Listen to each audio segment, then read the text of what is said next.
That fat hippo disgusts me. My son said it casually, the way someone might comment on bad weather or a traffic jam, and for a moment I thought I had misheard him. I was standing just outside the kitchen doorway, my hand resting on the edge of the counter, listening to the quiet clatter of dishes and the low hum of the refrigerator in the background. Daniel was laughing softly with his wife, Ashley, his voice relaxed and careless, as if the words he had just spoken carried no weight at all. They thought I was still upstairs in my bedroom, probably folding laundry or watching the evening news the way I usually did after dinner. But I had come down for a glass of water, moving slowly along the hallway so my knees wouldn't ache the way they sometimes did after a long day. At 68, you learn to move carefully, to listen more than you speak, and to notice the things people say when they think you aren't there. I stood still for a moment, letting the words settle in my mind like dust drifting through sunlight. Ashley gave a quiet little laugh, the kind that isn't loud but says more than words ever could. I could have walked into the kitchen right then and asked Daniel what he meant, could have demanded an explanation, an apology, maybe even a little respect. Instead, I filled my glass at the sink, straightened my shoulders, and walked into the dining room with a calm smile, pretending I had heard absolutely nothing at all. I sat down at the table across from Daniel and Ashley as if the evening were perfectly ordinary. The overhead light cast a warm glow across the wooden table that I had polished every Sunday for the past 20 years. Daniel was scrolling through something on his phone, barely looking up, while Ashley stirred the iced tea in her glass with slow, delicate circles. I folded my hands in front of me and smiled gently, the same calm smile I had used for decades whenever family dinners felt slightly uncomfortable. Daniel eventually glanced at me and said that dinner was good, though he sounded distracted, as if his thoughts were somewhere else entirely. I nodded and thanked him, keeping my voice steady and light. Inside, however, I could still hear his words echoing in my mind with perfect clarity. It was strange how a single sentence could suddenly rearrange the meaning of years. I remembered teaching him how to tie his shoes when he was 5 years old, remembered packing his lunch every morning before school, remembered the day he called me from college because he had locked his keys inside his car and did not know what to do. For 40 years I had been the person he relied on without question. Now I sat across from him, quietly observing the man he had become, realizing that sometimes the most revealing moments happen when people believe you are not listening at all. I remained at the table long after the dishes were cleared, listening to the quiet sounds of the house settling into the evening. Ashley carried the plates to the sink, while Daniel leaned back in his chair and continued scrolling through his phone, his face illuminated by the pale blue light of the screen. From the outside, everything looked ordinary, almost peaceful, the kind of quiet domestic scene that might appear in a photograph. Yet something inside me had shifted in a way I could not ignore. When you live long enough, you begin to understand that respect rarely disappears overnight. It fades slowly, one careless word at a time, one small moment of disregard that people assume you will overlook. I remembered the first time Daniel introduced Ashley to me 6 years ago. She had smiled politely, complimented the house, and told me how lucky Daniel was to have such a devoted mother. I believed her then. I believed many things back then. But over the years the tone of their conversations around me had changed. They spoke about financial plans without asking my opinion. They made decisions about the house as if I were a guest instead of the woman who had paid every mortgage bill since 1998. As I sat there that night, watching them move through the kitchen as if everything belonged naturally to them, I realized something with surprising clarity. People only reveal their true thoughts when they believe the person they are speaking about is no longer important enough to hear them.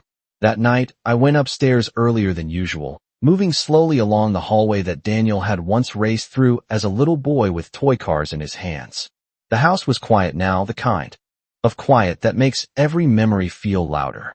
My bedroom window faced the backyard where the old maple tree still stood, nearly 30 feet tall, planted the year Daniel turned 8. I sat on the edge of the bed and looked around the room that had belonged to my late husband and me for more than 3 decades. Every piece of furniture had a story. The oak dresser we bought during a summer sale in 1994. The faded blue armchair where my husband used to read the newspaper every morning before work. We built this life piece by piece, mile by mile, dollar by dollar. And when he passed away 5 years ago, I promised myself I would keep everything steady for Daniel. I wanted this house to remain a place where family always felt welcome. But as I sat there in the dim light of the bedside lamp, I began to realize something uncomfortable.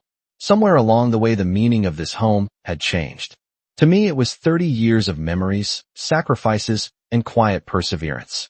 To Daniel and Ashley, it had slowly become something else entirely, something they spoke about like an asset waiting to be claimed rather than a life that had been carefully built one ordinary day at a time.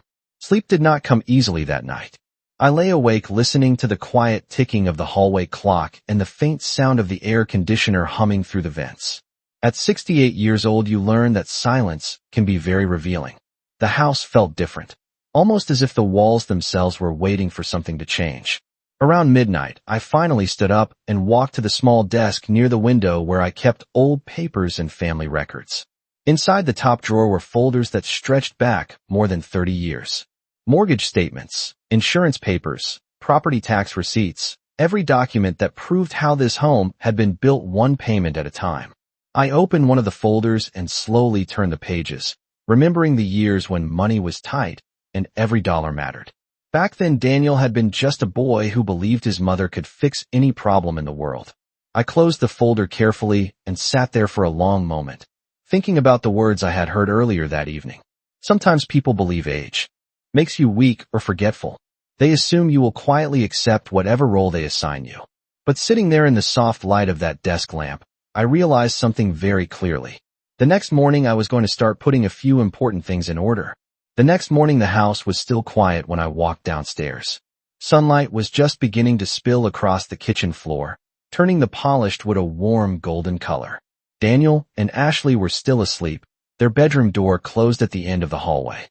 I poured myself a cup of coffee and stood by the window for a moment, watching the street slowly come to life as neighbors left for work. For years, my mornings had followed the same routine, gentle and predictable, but today felt different. After finishing my coffee, I picked up my purse, slipped the folder of documents inside, and walked out to my car. The drive across town took about 20 minutes, the same route I had driven countless times before, yet I noticed small details I had not paid attention to in years. The old bakery on Maple Street had a new sign. The gas station on the corner had been repainted. Life moves forward whether we notice it or not. When I finally parked in front of the small brick office building downtown, I sat in the car for a moment and took a quiet breath. Then I stepped out, walked inside, and greeted the receptionist with a polite smile. I asked if Robert Greene was available. After all these years, I believed it was finally time for a proper conversation.